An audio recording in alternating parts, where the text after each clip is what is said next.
All right, try this quick test. Shoulders back and down, tuck your chin, lift your head up, and then tilt your head to the side without lifting your shoulder. Hold it at the end, and then tilt it the other way without lifting the shoulder. What does that feel like? Is it stiff?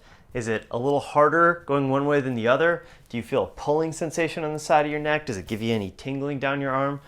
If so, you've got tight scalenes. Let's show you how to release them.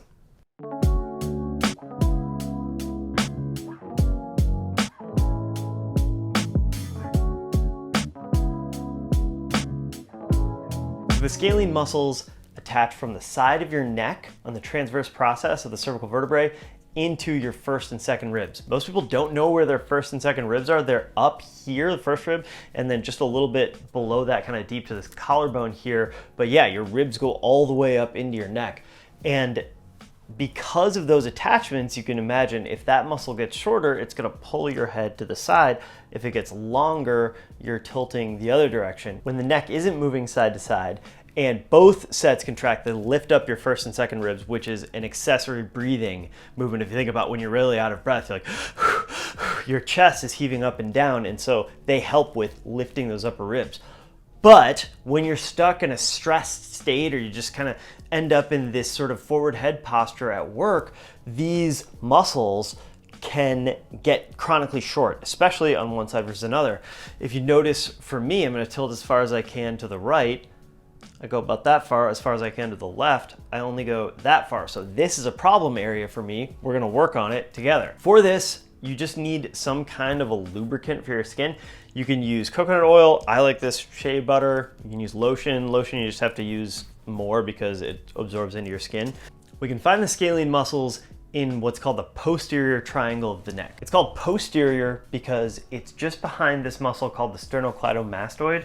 If you have a hard time finding that on yourself, just turn your head to one side while flexing it to the other and it'll pop right out. So I wanna go just behind that and in front of my upper trap. The upper trap is this bulky muscle here that most people can find just by pinching in this area on the side of the neck. So in front of this, behind this, that's my sweet spot. I can feel these bony prominences in that area. That's the transverse process of the cervical spine. That's where the scalene muscle starts. So I wanna be here, and I'm just going to press in gently. Don't be jamming your fingers really hard into your neck. Nobody likes that. I just wanna gently push in here, and then I'm gonna press backwards. So I wanna push my fingers back and slightly towards the middle so that I can compress those scalene muscles against the vertebrae and kind of pin them, and then I'm just gonna breathe.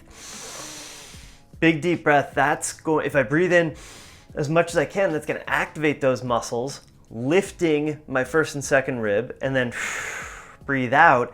Naturally, the first and second rib are gonna come down. That's gonna lengthen the muscle. And so I'm just gonna take some deep breaths here as I just let my fingers slide down my skin. Lubricate as needed, however much you need. That one felt a little sticky, I didn't like it. So I'm just gonna press in here, breathe in, breathe out, and let my fingers come down. If you wanna get crazy and add more, you can tilt your head to the other direction. Don't overdo it with that, but you'll feel those muscles stretch out a little more. If you feel anything down your arm in terms of like a numbness or tingling, back off, okay? All of the nerves to the upper extremity go through this area. They actually pass between the anterior and middle scalene muscles. I'm just gonna do a few passes, however long you wanna spend on this. I wouldn't spend more than 5 minutes, but just do a little work and you can get kind of over down into the bottom on the side. I can come more medial. Anywhere in this triangle is fair game. I'm gonna just do my retest from earlier. So again, I bend this way, that feels pretty good, and I'm bending this way, and now that feels much farther, much less pull in that area, and even my shoulder has better range of motion reaching overhead. It's just much calmer. So spend a little time working on this very stiff, very sensitive area. Don't overdo it, but do a test beforehand, do a test after. See if it makes it better. Did this work for you? Let me know in the comments. Did this not work for you? Let me know in the comments. Either way, subscribe, and I'll see you next time.